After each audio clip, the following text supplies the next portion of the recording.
Hi, I am still not seamless, and this is the second episode of the Phase Werb Experiments sound design tutorial series that I'm doing. In this episode, I will show you how to make these sounds, all of which being the descendants of one citrus patch.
This sound starts its life as a citrus res, which sounds like so when all the post effects are disabled.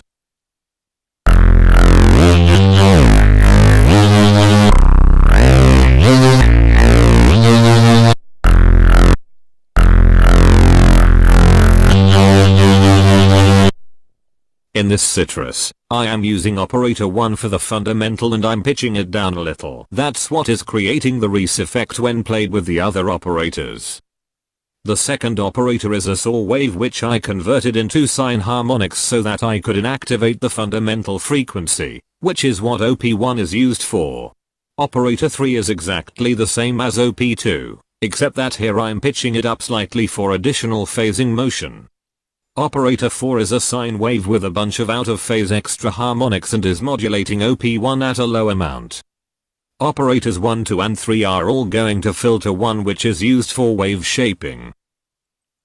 The signal is also going through the FX for slight chorus treatment. In the first EQ, I'm automating a peak filter like so. I am achieving this type of movement by automating the band level and frequency parameters. Afterwards, there's this chorus, which is followed by a flanger. Note that I'm keeping the effect of the flanger very subtle. Then, the sound is distorted using a wave shaper. Next, there's this phaser. And then there is this patcher, which is used for what I like to call neuroprocessing. The term neuroprocessing refers to the process of filtering a sound using a band pass and a couple of notches, distortion and compression to bring back the lost gain. This patcher consists of 3 main chains. The lowermost chain represents the clean sub, the middle chain represents the main body of the sound, and the uppermost chain represents the high-end reinforcement. We will start with the middle chain, as it is the meat of the sound. The first EQ here is used for what I like to call neurofiltering, which is usually 1 band pass and 2 notch filters, sometimes more sometimes less. From there, the signal travels to this pre-distortion EQ, in which I take down frequencies that I don't want to be dominant under the distortion. The sub is also cut off and is replaced by the clean sub instead. Here I'm feeding a little bit of the sub into the distortion, seeing as the filtered signal lacks a consistent sub. For the distortion, I'm using Maximus as a multiband wave shaper. The signal is then sent into a wave shaper for extra distortion. Then, the signal goes through this EQ which its main purpose is to cut off the sub. The top chain I added last, as I felt this sound lacked some high end. This chain consists of a chorus distortion reverb and 2 EQs, one first and the other last. Both are there to act as a high pass filter as well as an EQ. In the end of the chain, the volume of the high end is automated, seeing as it didn't go under any filter modulation and it needs some sort of modulation for it to work with the filtered signal rhythmically. All 3 components are then combined to be compressed, EQ'd and lastly distorted. Next, I recorded the sound with the patcher being inactivated, so that I could resample the sound a few times and then go through that neuro processing again. In the next stage, I put the sample that I recorded into this harmor to be resynthesized.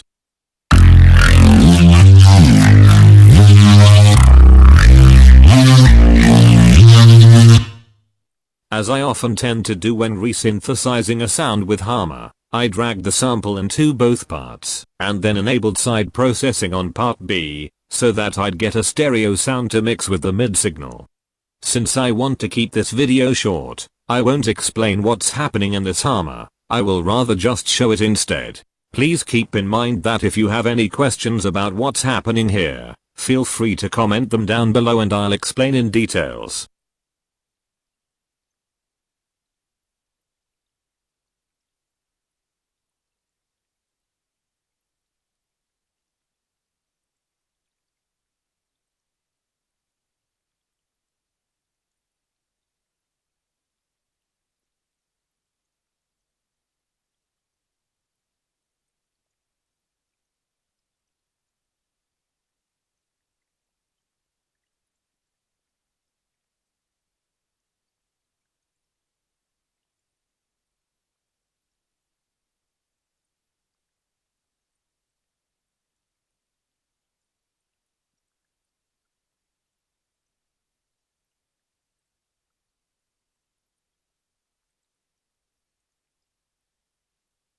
In the mixer effects, I used EQs, a chorus, a phaser and a wave shaper for distortion.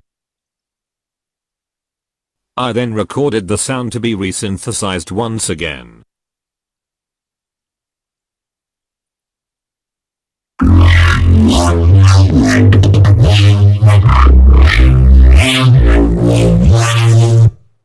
This harmor is quite similar to the previous harmor, so I won't explain this one either.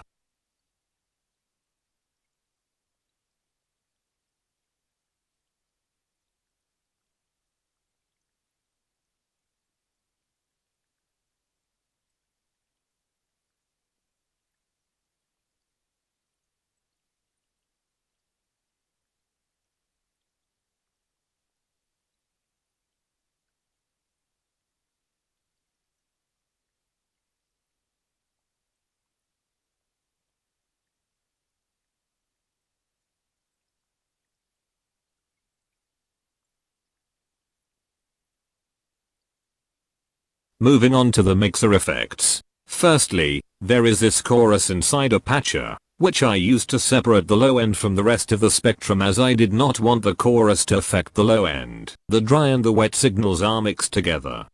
Next, there is this very subtle phaser, which is then followed by a pre-distortion EQ and a wave shaper for some distortion. Lastly, there is this patcher which is used for the usual neuro processing.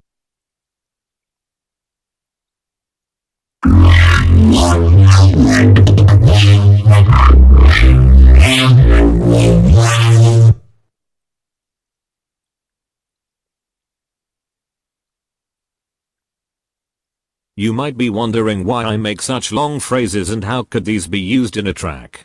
Well, what I do with those is cut them up and only use those short sweet moments. These can also be used as wavetables for wavetable based synths such as Serum.